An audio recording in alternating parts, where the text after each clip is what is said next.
मेरी माँ का मंगलसूत्र इस देश पर कुर्बान हुआ है। दादी इंदिरा गांधी ने जंग में अपना सोना दे दिया था। पीएम मोदी को जवाब देते हुए कहना है कांग्रेस की महासचिव और राहुल गांधी की बहन प्रियंका गांधी का। तो चलिए आज आपको बताते हैं कि आखिर क्यों इंदिरा गांधी को अपना सोना देश के लिए कुर्बान करना पड़ा। साल 1962 यानी वो साल जब चीन भारत युद्ध छिड़ा हुआ था। 20 अक्टूबर को पश्चिम में अक्साई चिन और अरुणाचल प्रदेश, जिसे तब नॉर्थ ईस्ट फ्रंटियर एजेंसी या नेफा कहा जाता था, इसी जगह पर चीन ने अचानक हमला बोल दिया था। नेहरू हिंदी चीनी भाई भाई के कॉन्सेप्ट पर चलते थे, इसीलिए भारत की सेना इस हमले के लिए बिल्कुल भी तैयार नहीं थी, क्योंकि आशंका ही नहीं थी कि चीन ऐसा भी कर सकता है। तत्कालीन प्रधानमंत्री पंडित जवाहरलाल नेहरू तो चीन की ओर से बिल्कुल निश्चिंत थे। देश में इसी साल के शुरू में आम चुनाव हुए और पंडित नेहरू फिर से प्रधानमंत्री बने। अब चीन के हमले ने उनके सामने नई चुनौती खड़ी कर दी थी। दरअसल सीमा विवाद को लेकर पंडित नेहरू और चीन के शीर्ष नेता झाओ एनली ने कई बार बातचीत की थी। कई प्रस्तावों पर भी बात हुई। इसके बावजूद चीन ने इसे गंभीरता से नहीं लिया। असल में चीन इतिहास की परवाह किए बिना अक्साई चिन के जरिए तिब्बत तक का रास्ता चाहता था, इसीलिए उसने भारत पर हमला बोल दिया। यह चीन का भारत को बहुत बड़ा धोखा था। पड़ोसी देश ने पंडित जवाहरलाल नेहरू के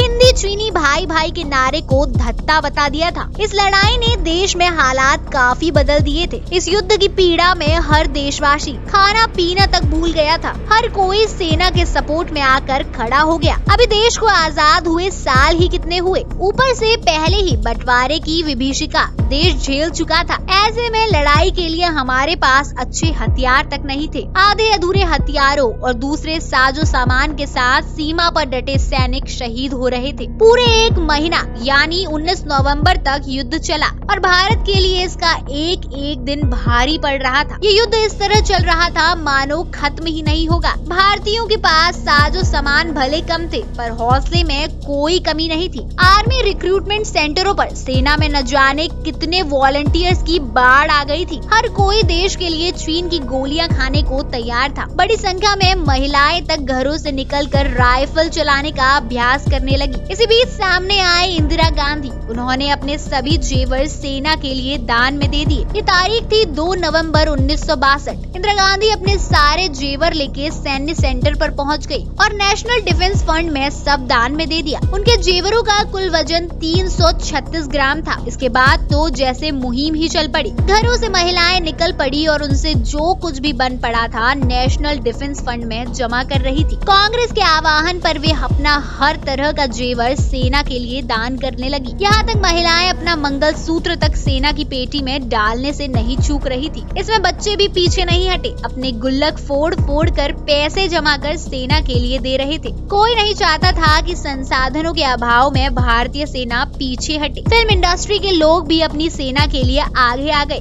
बॉलीवुड से लेकर दक्षिण तक की फिल्म इंडस्ट्री के नामचीन कलाकारों, निर्माता, निर्देशकों से लेकर हर वर्ग के लोगों ने सेना को बड़ा दान दिया। राज कपूर, मीना कुमारी और दिलीप कुमार ने उस समय 50-50 हजार रुपए दान में दिए थे। तो प्रियंका ने जो कहा है वो एकदम सही है। इंदिरा ने देश के लिए अपने जेवर कुर्बान किए थे, लेकिन उन्होंने उस वक्त यह नहीं बताया कि देश भर की महिलाओं ने भी देश के लिए अपने जेवर कुर्बान किए।